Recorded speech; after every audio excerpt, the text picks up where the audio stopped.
Kas namelyje gyvena? Atsikau, bet dar nežiūrėjau kažkada.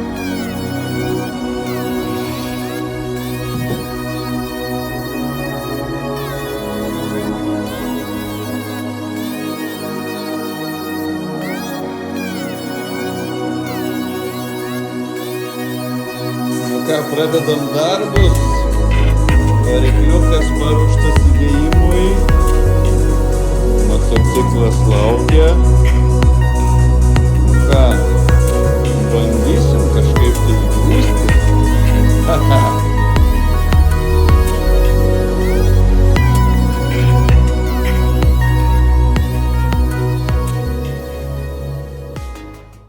Sveiki visi, noriu tokį trumpą padaryti video apie savo projektą.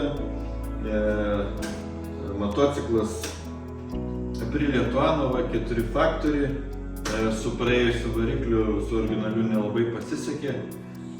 Ir pagalvojus, kad yra Street Fighterių galingesnių, nes originaliai eina pas Tuono 175 arkliai.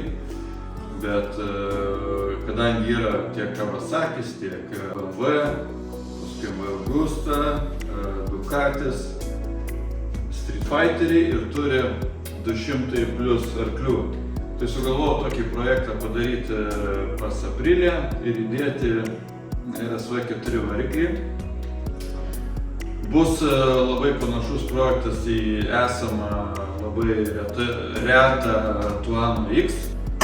Ir dabar norėsiu trumpai papasakoti apie visus niuansus, jeigu galbūt kas nors dar susidomės tokiu projektu. Ir noriu papasakoti, kas maždaug tinka, kas netinka, ką reikia keisti, ką nereikia keisti. Tai toks trumpas informacinis, apžvalginis vidosas. Pabandysiu padaryti iš kelių dalių. Tai pirmas dabar bus apie visą techninę dalį, paskui kažką sugalvosim daugiau. Dabar dar neturiu idėjų, bet bus daug smagiau žiūrėti, jeigu bus trumpesni video ir tiesiog padalinta į dalis. Tai va, pradedam. Okay. Tai jeigu esate Aprilijos fanai, žinovai, tai žinot, kad variklis realiai išorė identiška jo kaip ir Tuono. Tiesiog dabar pas šitą naujesnį variklį skiriasi kubatūra. Čia yra 23 metų variklis. Tai pas Tuono buvo 1077, pas šitą 1099. Tai tik tais tiek. Aišku, viduj labai daug kas skiriasi, realiai visai kitoks variklis. Tiek filtradėžė po baku, tiek greičių dėžė. Dar yra visokių smulkmenų, tai vat apie tas smulkmenas dabar trumpai, greitai ir papasakosim. Ok, žiūrim. Kai pradedam nuo pradžių, tai reiškiasi duslintuvas. Prisukti kaip jisai ir tiktų nuo Tuono, bet pas RSV4 eina storesni vamzdžiai. Aš pirkau pilną titaninį duslintuvą Spark firmos. Tai išmatavau vamzdžius, vienu žodžiu 5 mm eina RSV4 vamzdžiai eina platesni, nes visgi 217 arklių, tai pas Tuono tiesiog per ploni vamzdžiai. Tai šitą dalyką būtinai reikia keisti, viskas tinka, viskas prisisuka, tik tais, kad man buvo asmeniškai, nežinau, šiaip instrukcijoje rašo, kad turi įsidėti, bet man trukdė galinė šakė, aš niekaip negalėjau įstatyti tų vamzdžių. Jisai šitas duslintuvas taip iš dalių susirenka ir niekaip negalėjau kišti, tai teko nuimti visą šakę. Blemba, teko paplušėti iš tikrųjų. Man pats variklio įdėjimas atrodė lengvesnis negu duslintuvo instaliavimas. Tai va, tai pirmoje vietoje eina duslintuvas, paskui filtradėžė, kadangi aš pirkau naują variklį, atėjo iš Italijos. Filtradėžė jau kaip ir buvo prisukta prie variklio, viskas paruošta su valdymo bloku, su viskuo, visi purkštukai, ir pilnas komplektas. Tik tais nebuvo gumų, kur eina tarp filtradėžės ir rėmo. Tai va tų gumų būtinai reikia. Jeigu užsakinėsit ar dėvėtą variklį, ar kažką, tai prašykit, kad duotų filtradėžę ir su gumom. Aš tuoj parodys, kaip jis atrodo. Va, čia yra originali filtradėžė, va tokios gumos, kur prisispaudžia prie rėmo. Ir va štai atrodo taip guma. Tai originalios visiškai netinka, visiškai niekaip nepriderisit, visai kitoks. Šitos eina iš vidaus, o matosi, čia fiksuoja, tos eina ant išorės. Tai vienu žodžiu, netinka visiškai. Toliau, labai toksai vienas iš sudėtingiausių dalykų. Nežinau, šito dar nedajau, dabar svarbiausia man, kaip ir visi šitie užvedimai, visi kiti dalykai techniniai. Dar prie šito dalyko nepriejau, bet pas RSV4 eina ortakiai. Ortakiai didesni, platesni, paėmimas oro platesnis. Čia vat, pabandysim pašviesti. Daugiau. Va. Originalūs eina net iki lempos krašto. Tokia gerklė tiesiog platesnė. Aišku, galima ir taip važinėti, bet, aš tikrai norėsiu padaryti, kaip priklauso, norėsiu pabandyti priderinti ortakius nuo RSV4, bet gali būti vienas iš sudėtingiausių projektų elementų, nes stovi demperis vairo, jisai irgi trukdo, ten visur eina jau prie pat šito originalaus ortakio, tai jeigu dėti tuos, tai žiauriai trukdys. Ir paskui kitas dalykas, čia fiksuojasi šoninis visas sparnas, kur čia viską uždengia. Tai nežinau, tenai galbūt nėra tų dalykų, aš dar kol kas jų nepirkau, neužsakinėjau, nežinau, tik žiūrėjau internete, kad jie visiškai skiriasi.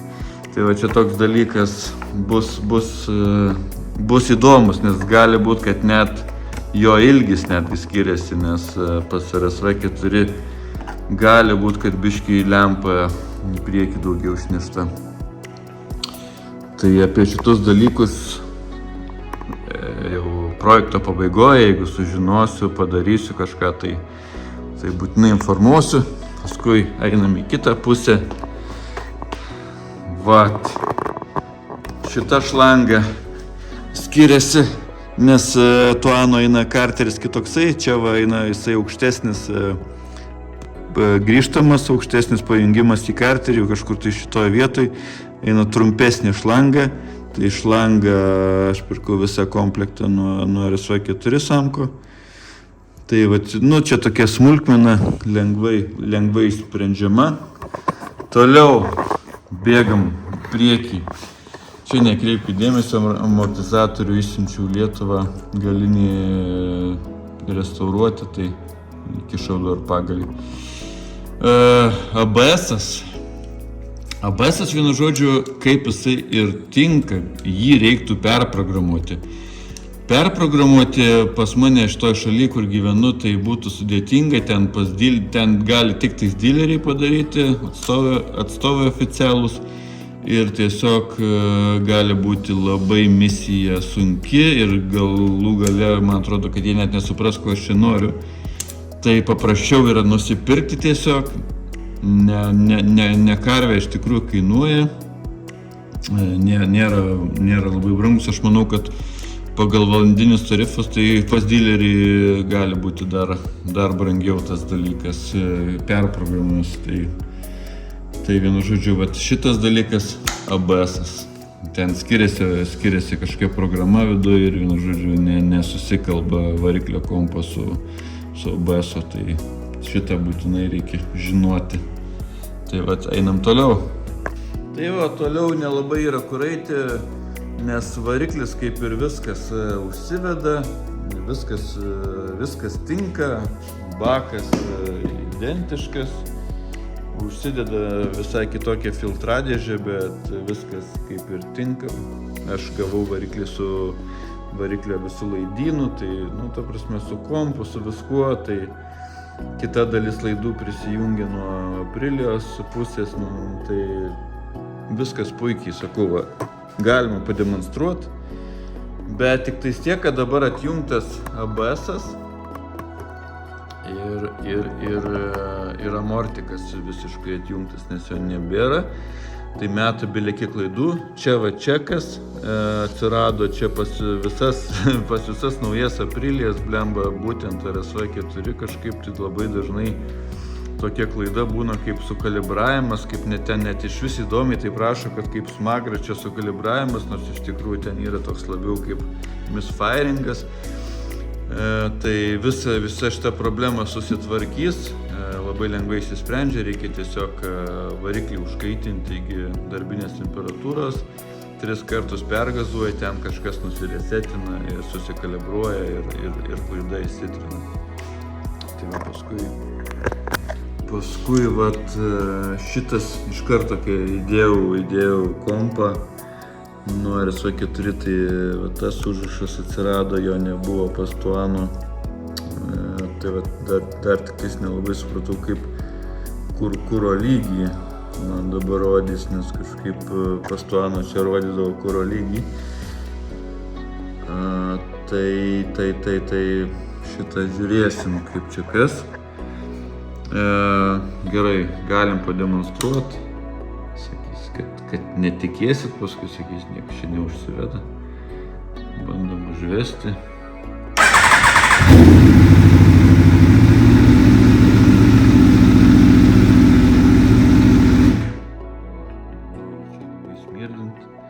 Viskas užsiveda, tai klaidos tikiuosi, kad dings, kai pasijungs ABS-as ir amortizatorius. Toliau galiu rekomenduoti šitą dalyką, apmapą. Irgi nusipirkau dėl to pačio.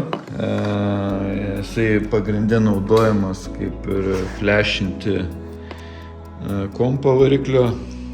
Tai yra Gabro Racingas, tuo užsiima. Bet aš jį pirkau labiau diagnostikai, nes labai patogiai padaryta, tiesiog gali pasijungti ir tiesiog matai kokias klaidas meta viską. Tai va taip, aš aišku labiau už individualų programavimą nuo galinio rato ant stendo, bet nėra taip paprasta davažiuoti. Prieš tai Tuano, kai aš turėjau dar su originaliu varikliu, tai buvo programuotas Jonavoj, pas žinoma šitą žmogų. Viskas buvo puikiai padaryta, labai kuro saundo sumažėjo po apmapo, nes prieš tai irgi buvo apmapo tas programa įrašyta. Tai realiai traukos aš nesiskundžiu, bet kuro saundas tikrai labai stipriai sumažėjo, o trauka nesumažėjo. Tai rekomenduoju žmogų ir šitą daiktą kaip diagnostika, jeigu nėra galimybės arba, pavyzdžiui, kažkur kelioniai, tai tikrai patogu, labai lengvas ir patogu. Tai va, o toliau žiūrėsim, viską pajungsim, laukiu, ABS-as iš Amerikos, keliauja ilgai, laukiu, viską pajungsim, žiūrėsim, jeigu klaidos dings ar nedings, darysim sekantį video, trumpesnį jau bus, nes nereikės tik daug čia visko pasakot, bet iš esmės tai labai paprastas projektas, labai viskas simple, paprasta padaryti, aišku, kainuoja, pas mane visiškai naujas variklis buvo pirktas, duslintuvas, titaninis naujas,